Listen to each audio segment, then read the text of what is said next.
नमस्कार, पीजीएलसी बीकानेर के YouTube channel पे मैं पुनः आप सभी का स्वागत करता हूं, अभिनंदन करता हूं। साथियों, पिछले वीडियो के अंदर हमने बात की थी लॉकआउट यानी कि तालाबंदी और स्ट्राइक के संदर्भ में, सेक्शन 2L और 2Q के संदर्भ में।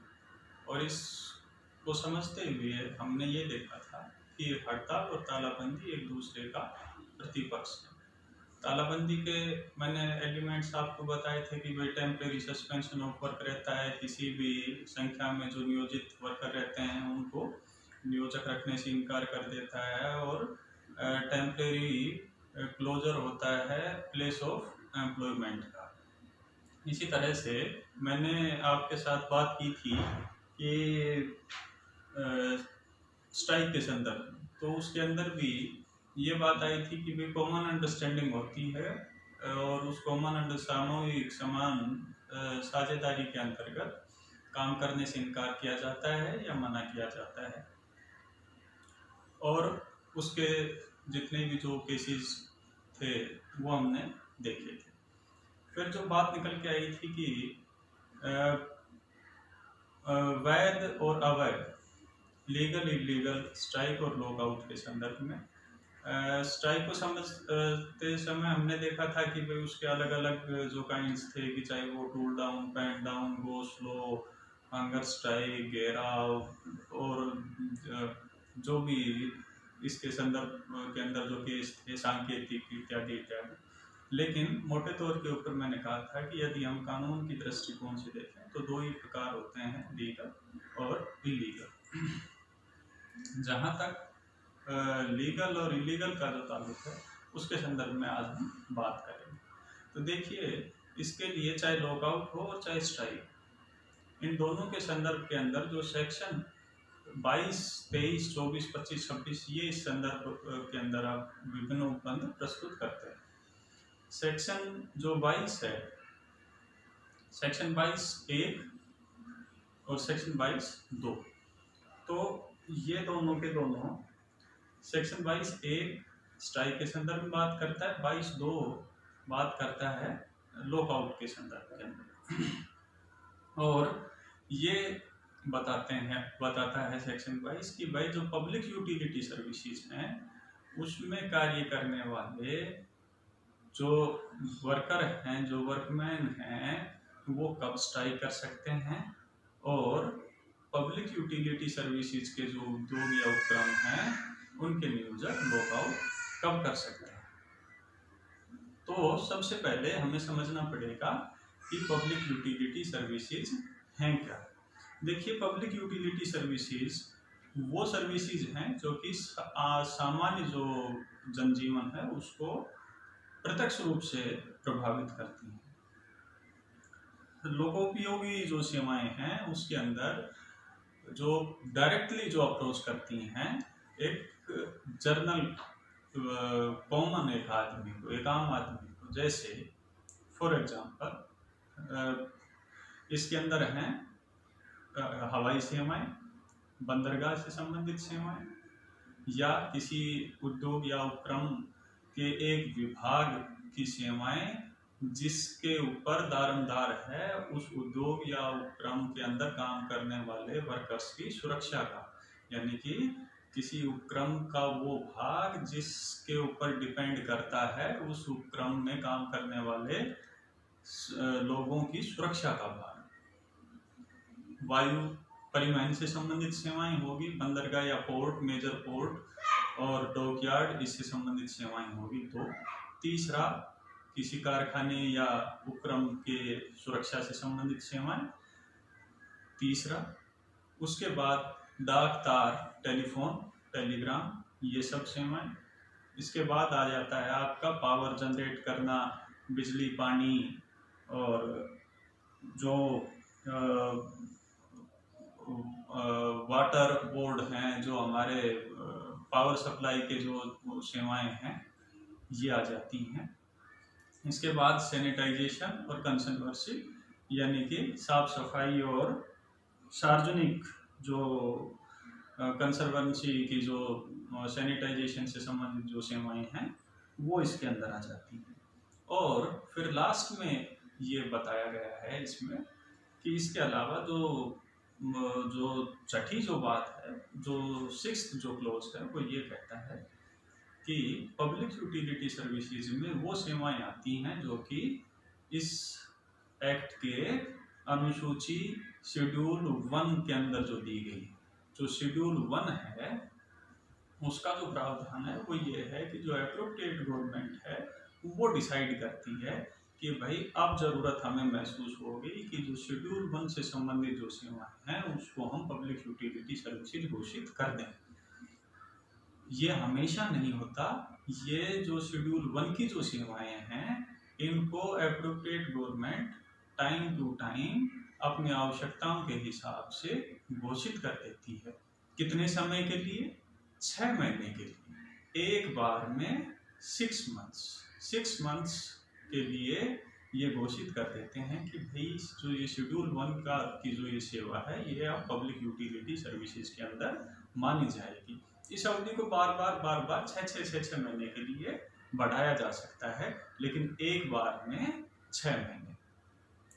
तो जो वायु परिवहन से संबंधित, डॉकयार्ड से संबंधित, पोर्ट से संबंधित, पावर जनरेशन से संबंधित, वाटर ट्रीटमेंट से संबंधित, कंजर्वेंसी या सैनिटाइजेशन से संबंधित, डाक तार टेलीग्राम से संबंधित, ये जो हैं ये तो परमानेंट ही पब्लिक यूटिलिटी के अंदर आती हैं। लेकिन जो शेड्यूल फर्स्ट की हैं वो तब आती हैं जब एप्रोप्रिएट गवर्नमेंट घोषित कर दे, और कितने समय के लिए? एक बार में 6 महीने के लिए। शेड्यूल जो फर्स्ट है वो उसकी जैसे कुछ एक मैं आपको एग्जांपल दूं तो उसके अंदर आ जाती हैं कि भाई जो वायु परिवहन और जो डॉकयार्ड को छोड़ के जो परिवहन सेवाएं हैं जैसे सड़क परिवहन इसके अंदर आ गया।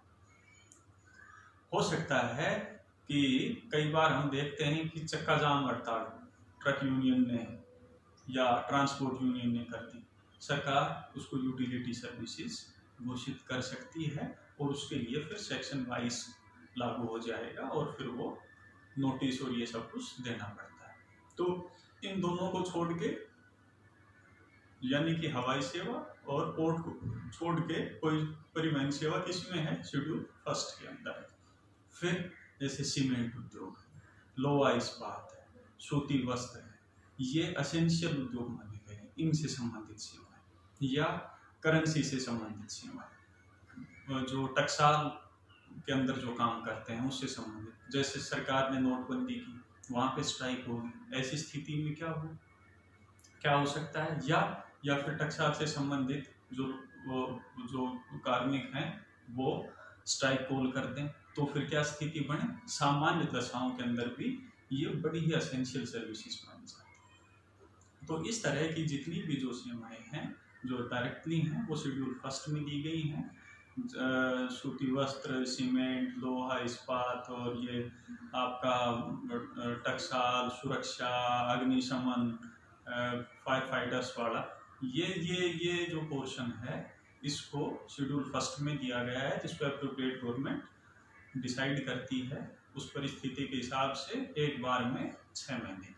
ठीक है। अब जो बात आई वो ये कि जो सेक्शन 22 फर्स्ट है वो कहता है कि भाई जो पब्लिक यूटिलिटी सर्विसेज है उसमें स्ट्राइक कॉल करने के लिए क्या करना है। सेक्शन 22(2) ये कहता है कि पब्लिक यूटिलिटी सर्विसेज में लॉकआउट करने के लिए क्या करना रहेगा। इन दोनों में जो कॉमन जो बात है वो ये है कि भाई जब तक आप लॉकआउट पब्लिक यूटिलिटी सर्विसेज में जब तक आप लॉकआउट नहीं कर सकते, जब तक कि ये कंडीशंस फुलफिल नहीं करते हैं, जब तक आप स्ट्राइक कॉल नहीं कर सकते, जब तक ये कंडीशंस आप फुलफिल नहीं कर सकते। और कंडीशन नंबर 1 ये है कि भाई इसके लिए एक नोटिस देना पड़ेगा, और नोटिस कितने समय का? कम से कम 6 सप्ताह पहले 6 सप्ताह का नोटिस देना पड़ेगा। पहली चीज लॉकआउट के लिए भी और स्ट्राइक के लिए 6 सप्ताह का नोटिस है। उस नोटिस के अंदर आपको एक डेट मेंशन करनी पड़ेगी कि हम इस डेट से स्ट्राइक के ऊपर जा रहे हैं या मैं इस डेट से लॉकआउट करने जा रहा हूँ। ठीक। लिखित नोटिस कितने दिन का? 6 सप्ताह का। 6 सप्ताह में डेट मेंशन कर दी, पहली चीज। दूसरा, 14 दिन से पहले आप स्ट्राइक या लॉकआउट कॉल नहीं कर सकते। ऐसा नोटिस देने के 14 दिन के अंदर, यानी कि 2 सप्ताह के अंदर 14 दिन से पहले आप कॉल नहीं कर सकते। कब कॉल करेंगे? तो जो बात निकल के आई, 14 दिन के बाद और 1.5 महीने से पहले, 6 सप्ताह से पहले और 14 दिन के बाद, उसके बीच की कोई आपको एक डेट डिसाइड करनी पड़ेगी। तो 6 सप्ताह याद रखें, 14 दिन याद रखें, जो डेट जो डिसाइड है, जो की जाने वाली है, वो याद रखें। अच्छा, फिर इसके बाद जो तीसरी जो बात आती है वो ये आती है कि जहाँ पे फिर कंसिलिएशन की कार्रवाई, समझौता कार्रवाई कंसिलिएशन ऑफिसर के समक्ष चालू होगी, तो ऐसी स्थिति के अंदर उस कार्रवाई के दौरान और उस प्रोसीडिंग के खत्म होने के, चाहे वो सफल हुई चाहे असफल हुई, उस प्रोसीडिंग के समाप्त होने के 7 दिन के अंदर, विद इन 7 days, ना स्ट्राइक कॉल की जा सकती है ना लॉकआउट किया जा सकता है। तो 6 सप्ताह, 14 दिन, डेट जो मेंशन की है वो, और कंसिलिएशन प्रोसीडिंग, समझौता कार्रवाई के कितने दिन? 7 दिन। इसके बाद जो बात आई वो ये आई कि नोटिस देना कब जरूरी नहीं होगा। सेक्शन 22(3) इस संदर्भ के अंदर बात करता है कि भाई नोटिस कब नहीं देना। तो नोटिस तब नहीं देना जबकि यथास्थिति स्ट्राइक या लॉकआउट, यानी कि हड़ताल या तालाबंदी पहले से ही विद्यमान है, तो फिर ऐसी दशा के अंदर नोटिस देने की जरूरत नहीं है। इसके बाद नियोजक के ऊपर कुछ एक दायित्व लेकिन इस संदर्भ के अंदर विशेष रूप से अतिरोपित किए कि नोटिस देने की आवश्यकता नहीं है, लेकिन जिस दिन से ये डिक्लेयर किया, जिस दिन से हड़ताल डिक्लेयर हो रही है कंटिन्यूसली, या फिर जिस दिन से वो डिक्लेयर करता है लॉकआउट, उस दिन वो विहित परफॉर्मा एक एल फॉर्म आता है, उस एल फॉर्म के अंदर जो नियोजक है वो सूचना देगा एप्रोप्रिएट गवर्नमेंट को, यानी कि एप्रोप्रिएट गवर्नमेंट जो अपॉइंट करती है ऑफिसर, उस ऑफिसर को स्ट्राइक की भी लिखित सूचना दी जाती है, लॉकआउट की भी लिखित सूचना दी जाती है, और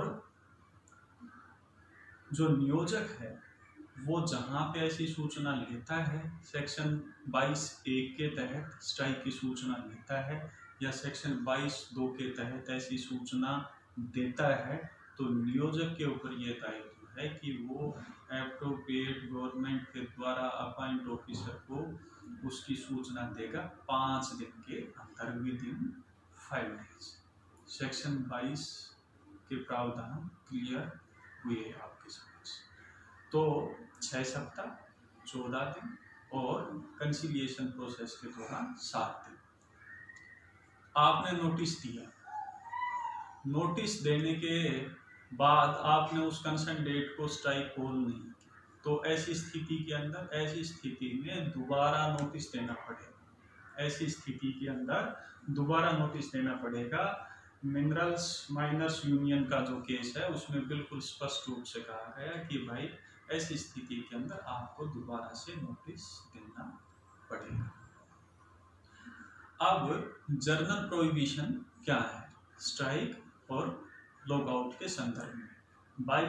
सेक्शन 22 डिसाइड करता है पब्लिक यूटिलिटी सर्विसेज के संदर्भ में। 23 बताता है सामान्य प्रतिषेध क्या है, जर्नल प्रोहिबिशन क्या है। तो जो जर्नल जो प्रोहिबिशन है वो ये है कि जहाँ पे कंसिलिएशन बोर्ड के समक्ष कोई कार्रवाई चल रही है, तो उस कार्रवाई के, उस प्रोसीडिंग के चलने के दौरान, उस प्रोसीडिंग के लंबित रहने के दौरान और उसके बाद 7 दिन तक ना लॉकआउट ना स्ट्राइक, कंसिलिएशन बोर्ड के समक्ष प्रोसीडिंग के दौरान या उसके समाप्त होने के विद इन 7 days पहले। दूसरी चीज, लेबर कोर्ट, ट्रिब्यूनल या नेशनल ट्रिब्यूनल। सेक्शन 7 में लेबर कोड के संदर्भ में बात की गई है, वो मैं आपसे डिस्कस करूँगा। लेबर कोड, ट्रिब्यूनल या नेशनल ट्रिब्यूनल, इनके दौरान इनके समक्ष यदि कोई प्रोसीडिंग चल रही है तो उसके चलने के दौरान और उसके पश्चात 2 महीने के दौरान कंसिलिएशन बोर्ड के समक्ष 7 दिन, labour code, tribunal, national tribunal के मामले में 2 महीने, या जो तीसरी बात है वो है आर्बिट्रेशन के संदर्भ में। सेक्शन 10A वॉलंटरीली रेफरेंस की बात करता है आर्बिट्रेशन के लिए। तो जहाँ पे ऐसा केस रेफर कर दिया जाता है आर्बिट्रेशन के लिए, तो ऐसे आर्बिट्रेशन की कार्रवाई के दौरान और उसके पश्चात 2 महीने।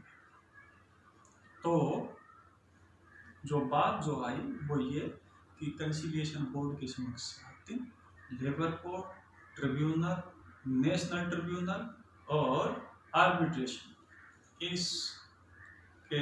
इनके समक्ष कार्रवाई जो चल रही है प्रोसेसिंग, उसके दौरान, उसके बाद 2 महीने, 7 दिन और 2 माह, 2 ही कैटेगरी आती है।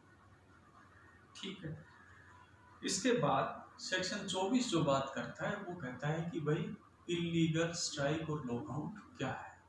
तो भाई जो सेक्शन 22 और 23 के उल्लंघन में, जो सेक्शन 22 और 23 के प्रावधानों के उल्लंघन में स्ट्राइक कॉल की जाए या कोई लॉकआउट किया जाए, वो इलीगल है। यानी कि 6 सप्ताह का नोटिस, 14 दिन, मेंशन डेट, कंसिलिएशन ऑफिसर के समक्ष 7 दिन, बोर्ड के समक्ष 7 दिन, labour code, tribunal, national tribunal, arbitration के समक्ष और उसके बाद 2 महीने, इसके सब के उल्लंघन में की जाएगी जो स्ट्राइक या जो लॉकआउट, वो इलीगल होगा। क्लियर? सेक्शन 24 ये कहता है।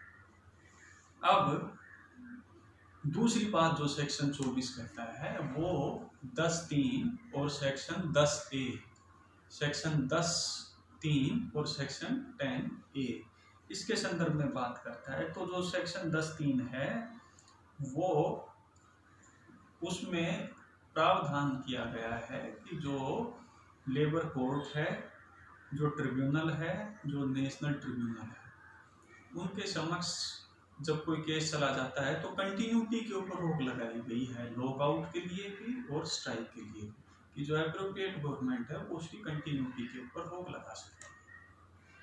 तो जब रेफर कर दिया केस को एप्रोप्रिएट गवर्नमेंट ने लेबर कोर्ट के समक्ष या ट्रिब्यूनल के समक्ष या फिर नेशनल ट्रिब्यूनल के समक्ष, तो ऐसी कंटिन्यूटी के ऊपर रोक लगाई जा सकती है एप्रोप्रिएट गवर्नमेंट के द्वारा। सेक्शन 10(3) कहता है। सेक्शन 10A और उसकी जो सेक्शन 10A के अंदर जो 4A जो क्लोज है, यानी कि आप तो मोटे तौर के ऊपर याद करते हैं सेक्शन 10A, सेक्शन 10A का 4A।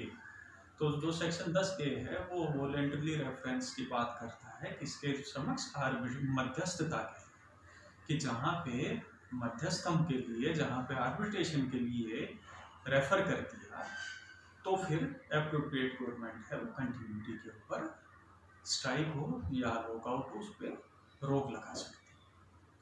तो जहाँ पे सेक्शन 10 के प्रावधानों का यूज करके रोक लगा दी गई और फिर आप कॉल करने लग रहे हो, मीन्स वो इलीगल है। तो जो 2 बातें निकल के आई वो ये कि सेक्शन 22 और 23 के प्रावधानों के विपरीत, और दूसरी सेक्शन 10 और 10A के प्रावधानों के विपरीत यदि कोई स्ट्राइक या लॉकआउट किया जाता है तो फिर वो कैसा है, इलीगल है।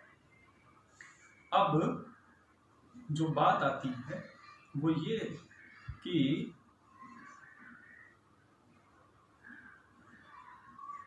सेक्शन 25, 26 और 27 के संदर्भ में, लेकिन उससे पहले यह है कि भाई कब अवैध नहीं है, कि हड़ताल या जो तालाबंदी है ये औद्योगिक विवाद के अनुसरण में पहले ही प्रारंभ हो चुकी है और विवाद निर्देशित करने के समय विद्यमान है। यानी कि जिस दिन आपने रेफर किया ट्रिब्यूनल को, लेबर कोर्ट को या फिर नेशनल ट्रिब्यूनल को, तो जिस दिन ये ऑलरेडी एग्जिस्टेंस के अंदर है, तो फिर ऐसी स्थिति के अंदर उसको इलीगल नहीं समझा जाता। लेकिन यदि सरकार ने, एप्रोप्रिएट गवर्नमेंट ने उसकी कंटिन्यूटी के ऊपर रोक लगा दी सेक्शन 10(3) में या 10A के क्लोज 4A के तहत, तो फिर उस कंटिन्यूटी के ऊपर रोक लगाने के बाद वो इलीगल हो जाएगा। इसी तरह से यदि हड़ताल, अवैध तालाबंदी, इलीगल लॉकआउट के विरुद्ध कॉल की गई है या इलीगल स्ट्राइक के विरुद्ध लॉकआउट किया गया है, इलीगल लॉकआउट के विरुद्ध स्ट्राइक, इलीगल स्ट्राइक के विरुद्ध लॉकआउट किया गया है, तो फिर ऐसी दशा के अंदर उसको इलीगल नहीं समझा जाए। अब इसके बाद प्रोविजन आते हैं सेक्शन 26, 27 और 25, 26, 26, 27 और 28। तो जो 25 है, सेक्शन 25, वो जो इलीगल स्ट्राइक और लॉकआउट के लिए फाइनेंशियल सपोर्ट के संदर्भ के अंदर पेनल्टी की बात करता है कि भाई कोई भी व्यक्ति है वो जानबूझ के फाइनेंशियल सपोर्ट नहीं देगा किसी भी इलीगल स्ट्राइक को या इलीगल लॉकआउट को, फाइनेंशियल सपोर्ट नहीं देगा। कैसे नहीं देगा? जानबूझ के, अनजाने में संभव, जानबूझ के नहीं देगा। और क्या नहीं देगा? Financial support. लेकिन हो सकता है कि किसी स्ट्राइक के दौरान टेंट की व्यवस्था कर दी या खाने की व्यवस्था कर दी, पानी की व्यवस्था कर दी, बिस्तर की व्यवस्था कर दी, तो फिर स्थिति अलग है। सेक्शन 25 फाइनेंशियल सपोर्ट की बात करता है जानबूझ के फाइनेंशियल सपोर्ट कोई व्यक्ति नहीं करेगा इलीगल स्ट्राइक के सहायता में और इलीगल लॉकआउट के लिए। इसी तरह से अवैध हड़ताल और तालाबंदी के संदर्भ के अंदर ये प्रावधान किया गया है कि कोई भी व्यक्ति, कोई भी कर्मचारी, कोई भी, तो जो सेक्शन जो 26 है वो बात कर रहा है कि भाई जो वर्कर अवैध हड़ताल को जो चालू रखेगा या उसको अग्रसर करने के अंदर कोई काम करेगा, यदि कोई वर्कर इलीगल स्ट्राइक को चालू रखने के अंदर कोई काम करेगा तो जुर्माना कितना? 50 रुपये जुर्माना या कारावास जिसकी अवधि 1 महीने तक हो सकती है। 1 महीने का कारावास या 50 रुपये जुर्माना। किस पे? वर्कर की। यदि कोई एम्प्लॉयर इलीगल लॉकआउट करता है तो फिर वो ही 1 महीने का कारावास, लेकिन जो जुर्माना है वो थोड़ा सा बढ़ा दिया, 1000। वर्कर थोड़ा सा इस संदर्भ के अंदर उसके प्रति जो आर्थिक जो दृष्टिकोण है उसको लिबरल रखा गया। 50 रुपये या 1 महीने का जुर्माना अवैध हड़ताल के लिए। अवैध तालाबंदी के संदर्भ के अंदर 1000 रुपये का आर्थिक दंड या फिर 1 महीने का कारावास। यदि कोई व्यक्ति उकसाएगा तो सेक्शन 27 कहता है कि भाई उसको 6 महीने तक का कारावास या 1000। अवैध हड़ताल और अवैध तालाबंदी के लिए अवैध कोई सहायता देगा तो फिर वो ही 6 महीने तक का कारावास या 1000 रुपये जुर्माना। तो उकसाएगा या अवैध सहायता देगा तो 6 महीने तक का कारावास, 1000। नियोजक यदि लॉकआउट करता है 1000 रुपये या 1 महीने। यदि इलीगल स्ट्राइक में भाग लेता है वर्कर 1000 रुपये, 50 रुपये का जुर्माना या 1 महीने। तो आज मैंने आपके समक्ष ये जितने भी प्रावधान थे उनको डिस्कस किया। मैं उम्मीद करता हूँ कि आपको ये समझ में आ गया। अगले उसके वीडियो के दौरान हम बात करेंगे इस एक्ट से संबंधित कुछ अन्य प्रावधानों की, और फिर एक हम नया एक्ट न्यूनतम मजदूरी अधिनियम शुरू करेंगे। तब तक के लिए धन्यवाद।